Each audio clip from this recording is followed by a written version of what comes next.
Have you ever wondered if America is truly more divided now than ever? A closer look at history reveals a different story. America has always faced division. These divisions might change in appearance, but they have been present since the very beginning. George Washington was a unique figure, the only president who aimed to govern above party lines. In his farewell address, he warned about the dangers of factions.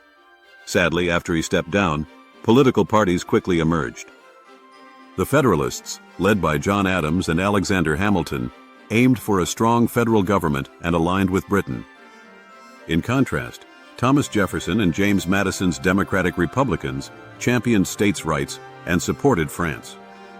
By the election of 1800, deep partisan warfare began. The unity Washington envisioned was short-lived. Many think today's political division is exceptionally toxic, but history tells a different tale. Political disputes in early America went far beyond newspapers and debates. They led to violence and personal vendettas. A renowned example is the deadly rivalry between Aaron Burr and Alexander Hamilton. Their ongoing insult-laden battle culminated in a duel where Hamilton lost his life. This was not an isolated incident. Dueling was prevalent in early American politics. Disputes were often settled not through discussions, but by challenging each other to fatal confrontations. Comparing then and now brings up crucial points. In the past, divisions could lead to duels and riots. Today, division is amplified through constant media coverage and identity politics, mainly expressed through rhetoric rather than violence.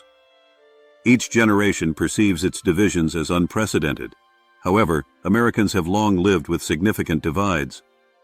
Fast forward to today, and you can see traces of the political landscape's evolution.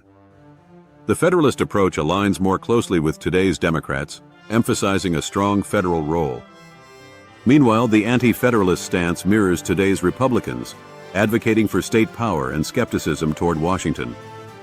However, this understanding offers a simplified viewpoint. Political shifts have been more like an evolution than a simple swap.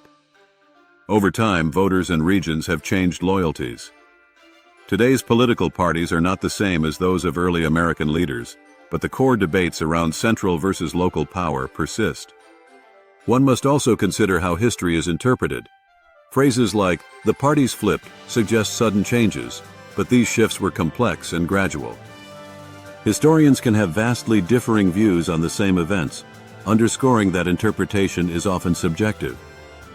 America's journey through division, from Washington's neutral stance to the fierce disputes of Jefferson and Adams, to the modern left versus right debates, remains consistent.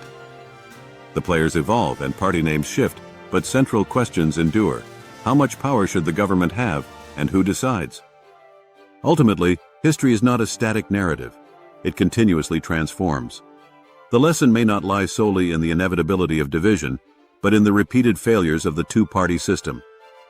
Each cycle, parties reform, break apart, and rebrand, but the result is often the same: entrenched loyalty and a stagnant public caught in the midst of partisan battles. Washington's warning continues to resonate: beware of the parties. Perhaps the time has come for Americans to break free from the binaries of red and blue, aiming for a political landscape centered on independent thought, transparency, and genuine representation. The future of American politics does not have to remain a mere contest between two struggling teams. Change is possible if we are willing to step away from traditional paths.